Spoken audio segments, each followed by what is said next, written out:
Good morning everybody. Success find Deoband में आपका फिर से स्वागत है। तो मैं आशा करता हूँ आप स्वस्थ होंगे, अच्छे होंगे। तो आज की इस वीडियो में हम करते हैं अपना इंडियन पॉलिटी वाला टॉपिक। इसी में जो हमारा खास चल रहा है कि भारतीय संविधान निर्माण की प्रक्रिया, और इसी में भी हमारी एक सब हेडिंग होगी उद्देश्य प्रस्ताव। जी हाँ, आज हम क्या करने वाले हैं, उद्देश्य प्रस्ताव यानी कि ऑब्जेक्टिव जो रिजोल्यूशन होगा कि इससे क्वेश्चन आता है कि किसने पेश किया था, कब पेश किया गया था, और उद्देश्य प्रस्ताव क्यों पेश किया गया और ये कब पारित किया गया था। इससे काफी अहम क्वेश्चन पूछा जाता है। तो आज हम इसके बारे में डिटेल में जानने वाले हैं, उद्देश्य प्रस्ताव के बारे में।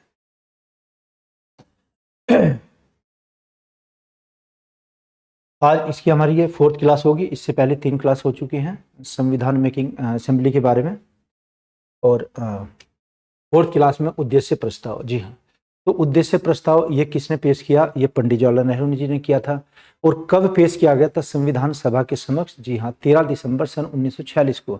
लेकिन जो इसे अपनाया गया था या एडॉप्ट किया गया था वो 22 जनवरी सन 1947 को किया गया। अब ये प्रस्तावना से कैसे इसको रिलेट किया जाएगा उसके बारे में थोड़ा जानते हैं। ये पिन पॉइंट कर दिया गया है जो परीक्षा में क्वेश्चंस पूछे गए हैं इसी टाइप के। और हम जो नेक्स्ट हमारी जो वीडियो होगी उसमें हम ऑब्जेक्टिव भी शामिल करेंगे, यानी कि PYQ की क्वेश्चन किस नेचर के आते हैं। देखना, प्रस्तावना का प्रस्ताव यानी कि प्रेम्बल ऑफ द प्रेम्बल है ना, भी कहते हैं। इसका भारतीय संविधान का उद्देश्य प्रस्ताव से है। इसका जो रिलेशन है वो किससे, उद्देश्य प्रस्ताव से। तो ये किसने पेश किया, पंडित जवाहरलाल नेहरू ने, है ना। पंडित जवाहरलाल नेहरू ने उद्देश्य प्रस्ताव को ये इस पर आधारित है, और 13 दिसंबर सन 1946 को संविधान सभा के समक्ष इसको पेश किया। लेकिन जो संविधान सभा ने इसको अपनाया था 22 जनवरी सन 1947। आपको ये दोनों तारीख, दोनों डेट्स आपको याद रखनी है कि पेश कब किया गया था, ये दिसंबर 1946 में, और इसको जो परमिशन मिली थी यानी कि कंसेंट मिली, जो सहमति मिली थी, वो जनवरी सन 1947 में, यानी कि 22 जनवरी सन 1947। देखना, जो प्रस्तावना का विचार आया था संविधान में कि हमारी एक प्रस्तावना होनी चाहिए, वो विचार हमने कहाँ से लिया था, अमेरिका से लिया। और संविधान की जो भाषा है, भाषा प्रस्तावना की हमारे, वो किससे, ऑस्ट्रेलिया के संविधान से प्रेरित है। ये काफी क्वेश्चन पूछा जाता है कि इसकी भाषा हमने किस संविधान से ली, तो ऑस्ट्रेलिया के संविधान से ली गई है। भाषा क्या होती है, जैसे हम भारत के लोग भारत को एक संपूर्ण प्रभुत्व संपन्न समाजवादी पंथ निरपेक्ष लोकतांत्रिक गणराज्य बनाने के लिए तथा उसके समस्त नागरिकों को सामाजिक, आर्थिक और राजनीतिक न्याय, विचार, अभिव्यक्ति, विश्वास, धर्म और उपासना की स्वतंत्रता तथा उनमें व्यक्ति की गरिमा, राष्ट्र की एकता और अखंडता सुनिश्चित करने वाली बंधुता को बढ़ाने के लिए दृढ़ संकल्प होकर इस संविधान सभा में आज का मतलब उस दिन की जो तारीख थी 26 नवंबर 1949, है ना, जब अंगीकृत किया गया था। इसको बोलते हैं मिथि मास शीर्ष शुक्ल सप्तमी संवत 2006 विक्रमी को इस संविधान को अधिनियमित, अंगीकृत और आत्मार्पित करते हैं। तो ये हमारी क्या थी, संविधान की प्रस्तावना। तो प्रस्तावना को ही उद्देशिका बोलते हैं, क्योंकि इसमें हमारे उद्देश्य हो जाएंगे, जैसे सामाजिक, आर्थिक और राजनीतिक न्याय, है ना, 5 प्रकार की इसमें स्वतंत्रताएं हो जाएंगी, जैसे विचार, अभिव्यक्ति, विश्वास, धर्म और उपासना की स्वतंत्रता। हमारे संविधान की उद्देशिका में 5 प्रकार की स्वतंत्रताएं हैं और 3 प्रकार के न्याय हैं। तो ये सब किसमें था, ये उद्देश्य प्रस्ताव में इंक्लूड किया गया था, ठीक है ना। इसके बाद में फिर प्रारूप समिति भी बनी थी, जो 29 अगस्त 1947 को बनाई गई थी। प्रारूप समिति में फिर 7 सदस्य शामिल किए गए थे। BN राव साहब ने उसका प्रस्ताव रखा था कि एक इसमें मसौदा समिति यानी कि जो ड्राफ्टिंग कमेटी है वो भी होनी चाहिए। तो सबसे पहले जो बात करते हैं कि जो प्रस्तावना है, प्रस्तावना को क्या बोलते हैं, उद्देशिका बोलते हैं। इंग्लिश में क्या, preamble, preamble of the constitution of India, भारतीय संविधान की प्रेम्बल या प्रस्तावना। तो प्रस्तावना का जो प्रस्ताव पेश किया था ये पंडित जवाहरलाल नेहरू ने पेश किया। और कब किया था और इसको अनुमति कब मिली थी, दोनों की डेट्स अलग अलग हो जाएंगी।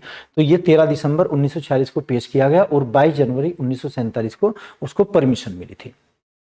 अब ये क्वेश्चन आता है कि जो प्रस्तावना है, कि प्रस्तावना का विचार कहाँ से आया, इसकी भाषा कहाँ से ली गई, स्वतंत्रताएं कहाँ से ली गई, या फिर इसमें जो न्याय है वो कहाँ से लिया गया, व्यक्ति की गरिमा कहाँ से ली गई। तो अलग अलग देशों से ये सब लिया गया है, उन पर एक बार डिस्कस कर लेते हैं थोड़ी। तो जो विचार है ये अमेरिका से लिया आया, और जो हमने भाषा ली ऑस्ट्रेलिया से, गरिमा हमने कहाँ पर ली, जर्मन के संविधान से। इनको देख लेते हैं एक बार।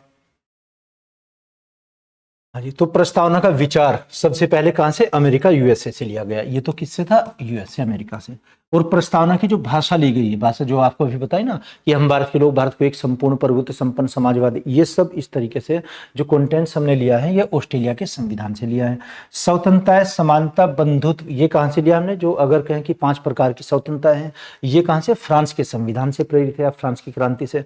दूसरा, सामाजिक, आर्थिक और राजनीतिक न्याय, तो 3 प्रकार के न्याय होते हैं हमारी इस प्रस्तावना में, ये कहाँ से लिए गए? ये रूस से लिए गए हैं। या रूस का नाम भी यूएसएसआर आ सकता है, यूएसएसआर। यूएसएसआर क्या होता है? United states of Soviet Russian, है ना, 1991 में फिर ये अलग अलग डिसेंट्रलाइज हुआ। इसको हम अलग तरीके से फिर कभी पढ़ेंगे हिस्ट्री में। तो 1991 में जो यूएसएसआर था ये डिसेंट्रलाइज हो गया, यानी कि टूट गया। इसमें से कुछ देश अलग हुए, अब ये क्या बचा है? रूस बचा है। तो कभी कभी ऑप्शन में, क्वेश्चन में हमारे क्या आ सकता है कि यूएसएसआर भी आ जाता है रूस की जगह, ठीक है ना। और जो संविधान की प्रस्ताव में व्यक्ति की गरिमा, राष्ट्र की एकता और अखंडता, तो जो व्यक्ति की गरिमा जो शब्द हैं ये कहाँ से? जर्मन के संविधान से प्रेरित है। तो एक तो ये क्वेश्चन आता है कि हमारे संविधान की प्रस्तावना में स्वतंत्रताएं कितनी है, तो इसका आंसर क्या हो जाएगा? 5 स्वतंत्रताएं। न्याय कितने हैं? 3 न्याय है उसमें दिए गए हैं। और हम भारत के लोग, शुरुआत कहाँ से? हम भारत के लोग से। तो ये जो पूरी भाषा ली गई है किससे? संविधान की प्रस्तावना ये ली गई है ऑस्ट्रेलिया से। तो इन दोनों में बहुत कंफ्यूजन रहता है कि प्रस्तावना कहाँ से ली है। हमें पूरा क्वेश्चन बताना पड़ेगा पहले कि प्रस्तावना की भाषा की आप बात कर रहे हैं या प्रस्तावना का विचार कहाँ से लिया गया है। तो विचार कहाँ से? यूएसए के संविधान से, जो सबसे पहला लिखित संविधान था। अच्छा, और जो सबसे बड़ा लिखित संविधान है वो भारत का है। अभी उसके बारे में भी हम बात करते हैं। इसका अगर आप चाहें तो स्क्रीनशॉट ले लीजिए या फिर इसको नोट कर लीजिए, जैसा आप उचित समझें। फिर आगे बढ़ते हैं।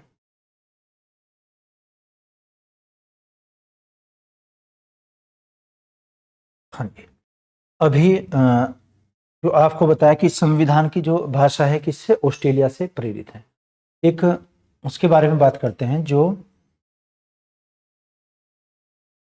एक ना जो प्रारूप समिति बनी थी, प्रारूप समिति, प्रारूप ड्राफ्टिंग कमेटी, प्रारूप समिति का जो विचार दिया था कि संविधान में यह होना चाहिए, ये किसने? बी एन राव ने। बी एन राव साहब थे एक संविधानविद, है ना। बेनेगल नरसिंह राव जो संविधान की सलाहकार समिति के अध्यक्ष भी थे, उन्होंने ये बताया कि हमारे संविधान में एक प्रारूप समिति होनी चाहिए।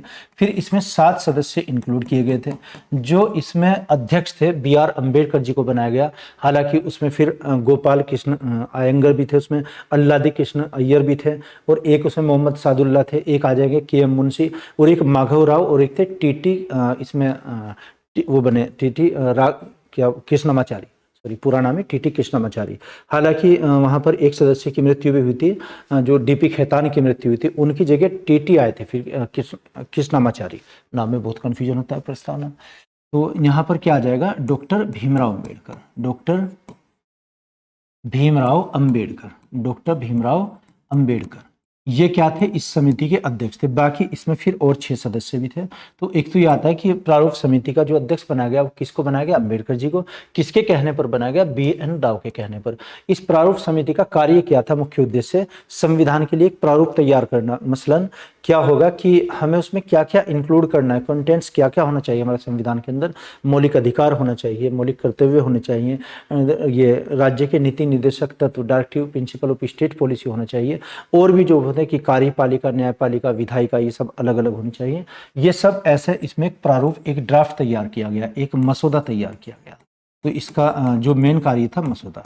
अच्छा, ये बनी कब थी समिति? इसके लिए डेट आती है 29 अगस्त 1947। देखना, इससे पहले उद्देश्य प्रस्ताव पेश किया गया था। उद्देश्य प्रस्ताव पेश करने की डेट क्या थी? 1946, यानी कि 13 दिसंबर 1946 को। और जब उसको अपनाया गया था 22 जनवरी 1947 को। उसके बाद में प्रारूप समिति का गठन किया गया था 29 अगस्त 1947। तो कुछ लोगों को ये कन्फ्यूजन रहता है कि जो ड्राफ्टिंग कमेटी यानी कि जो ये मसौदा समिति बनी थी ये पहले बनी थी। नहीं, पहले उद्देश्य प्रस्ताव पेश किया गया था, उसके बाद में फिर ये समिति बनी। तो इससे रिलेटेड और भी जितने क्वेश्चंस होंगे उनको हम इंक्लूड करेंगे क्लास में। अब हमारी जो क्लास होगी धीरे धीरे उसका टाइम बढ़ता हुआ चला जाएगा। तो कुछ लाइव क्लास भी करेंगे, वो पहले ही आपको इन्फॉर्म कर दिया जाएगा अगर लाइव क्लास भी होगी। और धीरे धीरे ऐसे ही करते हुए हम एप्लीकेशन पर आ जाएंगे, जहाँ पर आपको सब PDF में सब कंटेंट भी अवेलेबल होगा। तो मैं आशा करता हूँ आपकी ये टॉपिक समझ आया होगा। अगर नहीं तो कमेंट बॉक्स में आप लिख कर बताइएगा। Okay, thank you.